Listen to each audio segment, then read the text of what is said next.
The Magician's Nephew, Chapter 5. Ooh, what is Chapter 5 going to be like? I don't know. Here's the picture: the deplorable world.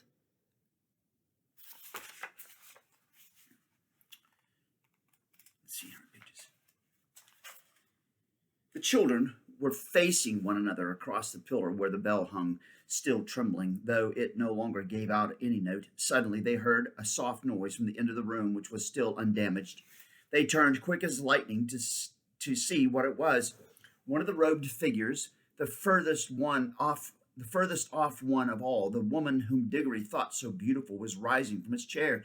When she stood up, they realized that she was even taller than they had thought, and you could see at once, not only from her crown and robes, but from the flash of her eyes and the curve of her lips, that she was a great queen. She looked around the room and saw the damage and saw the children, but you could not guess from her face what she thought of either, or whether she was surprised. She came forward with long, swift strides. "Who has awakened me? Who has broken the spell?" she asked. "I think it must have been me," said Diggory. "You," said the queen, laying her hands on his shoulder, a white, beautiful hand, but Diggory could feel that it was strong as steel pincers. "You? But you are only a child, a common child. Anyone can see at a glance that you have no drop of royal or noble blood in your veins. How did such as you dare to enter this house?" "We've come from another world by magic," said Polly, who thought it was high time the queen took some notice of her as well as of Diggory. "Is this true?" said the queen, still looking at Diggory and not giving Polly even a glance. "Yes, it is," said he. The queen put her other hand under his chin and forced it up so that she could see his face better. Diggory tried to stare back, but he soon had to let his eyes drop. There was something about her that overpowered him. After she had studied him for well over a minute, she let go of his chin and said, "You are no magician. The mark of it is not on you. You must be only the servant of a magician. It is on another's magic that you have traveled here." "It was my Uncle Andrew," said Diggory. At that moment, not in the room itself, but from somewhere very close, there came, first a rumbling, then a creaking, and then a roar of falling masonry, and the floor shook. "There is great peril here," said the queen. "The whole palace is breaking up. If we are not out of it in a few minutes, we shall be buried under the ruin." She spoke as calmly as if she had been merely mentioning the time of day. "Come," she added, and held out a hand to each of the children. Polly, who was disliking the queen and feeling sulky, would not have let her hand be taken if she could have helped it, but though the queen spoke so calmly, her movements were as quick as thought. Before Polly knew what was happening, her left hand had been caught in a hand so much longer and stronger than her own that she could do nothing about it. "This is a terrible woman," thought Polly. "She's strong enough to break my arm with one twist, and now that she's got my left hand, I can't get at my yellow ring. If I tried to reach across and get my right hand to my left pocket, I wouldn't be able to reach it before she asked me what I was doing. Whatever happens, we mustn't let her know about the rings. I do hope Diggory has the sense to keep his mouth shut. I wish I could get a word with him alone." The queen led them out of the hall of images into a long corridor, and then through a whole maze of halls and stairs and courtyards. Again and again they heard parts of the great palace collapsing, sometimes quite close to them. Once a huge arch came thundering down only a moment after they had passed through it. The queen was walking quickly. The children had to trot to keep up with her, but she showed no sign of fear. Diggory thought, "She's wonderfully brave and strong, and she's what I call a queen. I do hope she's going to tell us the story of this place." She did tell them certain things as they went along. "That is the door to the dungeons," she would say, or "That passage leads to the principal torture chambers," or "This was the old banqueting hall where my great-grandfather bade 700 nobles to a feast and killed them all before they had drunk their fill. They had had rebellious thoughts." They came at last into a hall larger and loftier than any they had yet seen. From its size and from the great doors at the far end, Diggory thought that now at last they must be coming to the main entrance. In this he was quite right. The doors were dead black, either ebony or some black metal which is not found in our world. They were fastened with great bars, most of them too high to reach and all too heavy to lift. He wondered how they would get out. The queen let go of his hand and raised her arm. She threw herself up to her full height and stood rigid. Then she said something which they couldn't understand, and it sounded horrid, and made an action as if she were throwing something towards the door, and those high and heavy doors trembled for a second as if they were made of silk, and then crumbled away till there was nothing left of them but a heap of dust on the threshold.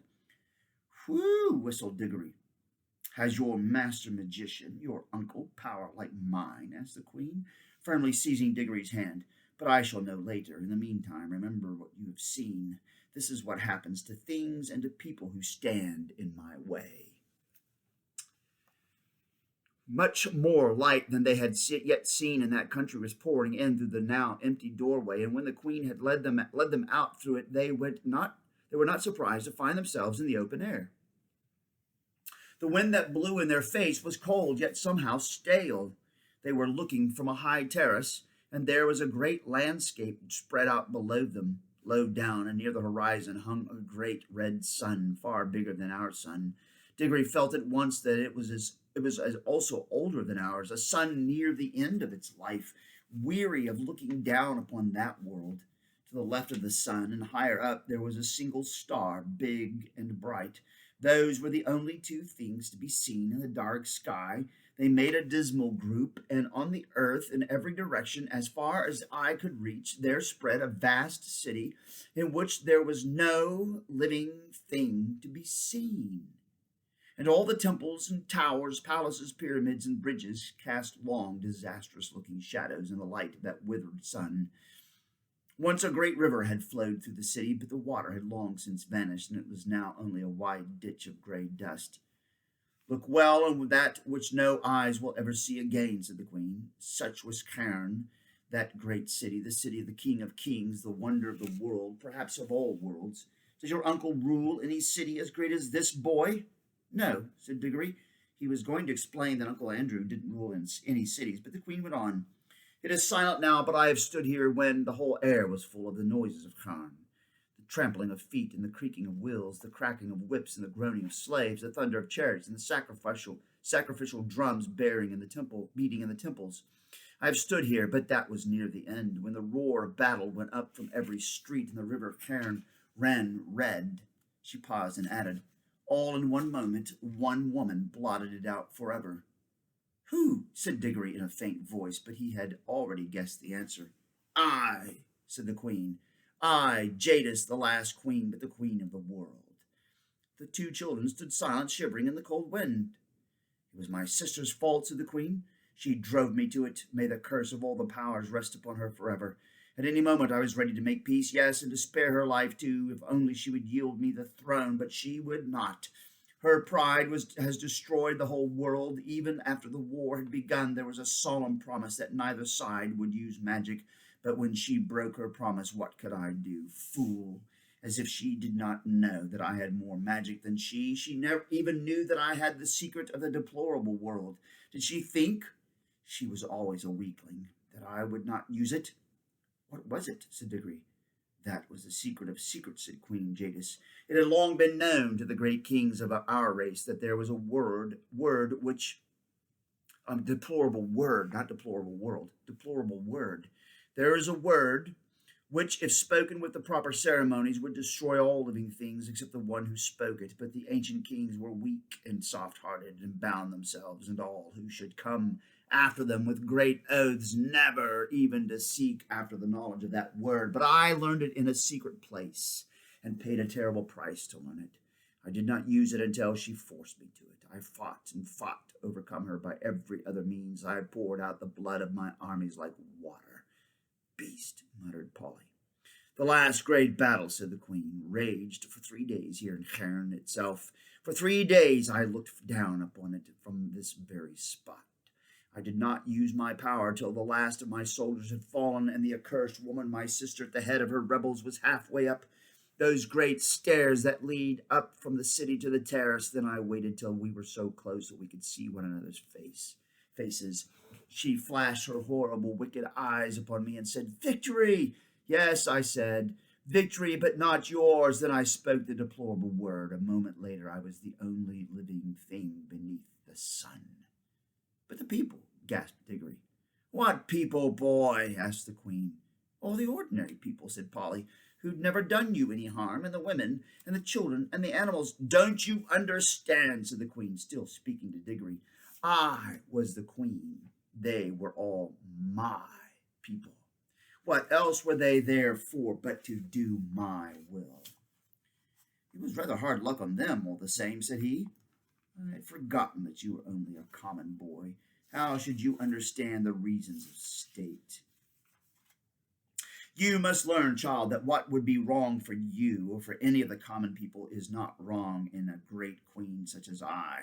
The weight of the world is on our shoulders. We must be freed from all rules. Ours is a high and lonely destiny. Where have you heard that talk before? Uncle Andrew.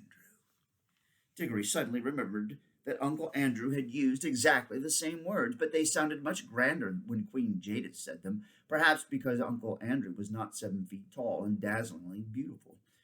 And what did you do then? Said Diggory. I had already cast strong spells in the hall where the images of my ancestors sit, and the force of those spells was that I should sleep among them like an image myself, and need neither food nor fire, though it were 1,000 years till one came and struck the bell and awoke me. Was it the deplorable word that made the sun like that? Asked Diggory. Like what? Said Jadis. So big, so red, and so cold. It has always been so, said Jadis, at least for hundreds of thousands of years. Have you a different sort of sun in your world? Yes, it's smaller and yellower, and it gives a good deal more heat. The queen gave a long-drawn and Diggory saw on her face that same hungry and greedy look which he had lately seen on Uncle Andrew's. So, she said, yours is a younger world. She paused for a moment to look once more at the deserted city, and if she was sorry for all the evil she had done, she certainly didn't show it, and then said, Now let us be going. It is cold here at the end of all the ages. Going where? Said both the children. Where? Repeated Jadis in surprise. To your world, of course. Polly and Diggory looked at each other aghast. Polly had disliked the queen from the first, and even Diggory, now that he had heard the story, felt that he had seen quite as much of her as he wanted. Certainly he was not at all the sort of person one would like to take home, and if they did like, they didn't know how they could. What they wanted was to get away themselves, but Polly couldn't get to her ring, and of course Diggory couldn't go without her. Diggory got very red in the face and stammered, Oh, our world, I didn't know you wanted to go there. What else were you sent for if not to fetch me? Asked Jadis. I'm sure you wouldn't like our world at all, said Diggory. It's not her sort of place, is it, Polly? It's very dull, not worth seeing, really. It will soon be worth seeing when I rule it, answered the queen. But you can't, said Diggory. It's not like that. They wouldn't let you, you know. The queen gave a contemptuous smile. Many great kings, she said, thought they could stand against the house of Chern, but they all fell, and their very names are forgotten. Foolish boy. Do you think that I, with my beauty and my magic, will not have your whole world at my feet before a year has passed? Prepare your incantations and take me there at once. This is perfectly frightful, said Diggory to Polly. Perhaps you fear for this uncle of yours, said Jadis, but if he honors me duly, he shall keep his life and his throne. I am not coming to fight against him. He must be a very great magician if he has found out how to send you here. Is he king of your whole world or only of part? He isn't a king anywhere, said Diggory. You are lying, said the queen. Does not magic always go with the royal blood? Who ever heard of common people being magicians? I can see the truth whether you speak it or not. Your uncle is the great king and the great enchanter of your world, and by his art he has seen the shadow of my face, and in some magic mirror or some enchanted pool, and for the love of my beauty he has made a potent spell which shook your world to its foundations and sent you across the vast gulf between world and world to ask my favor and to bring me to him. Answer me, is that not how it was? Well, not exactly, said Diggory. Not exactly, shouted Polly. Why, it's absolute bosh from beginning to end. Minion, cried the queen, turning in rage upon Polly and seizing her hair at the very top of her head where it hurts most. But in so doing, she let go of both the children's hands. Now, shouted Diggory, and quick, shouted Polly. They plunged their left hands into their pockets. They did not even need to put the rings on. The moment they touched them, the whole of that dreary world vanished from their eyes. They were rushing upward, and a warm green light was growing nearer overhead.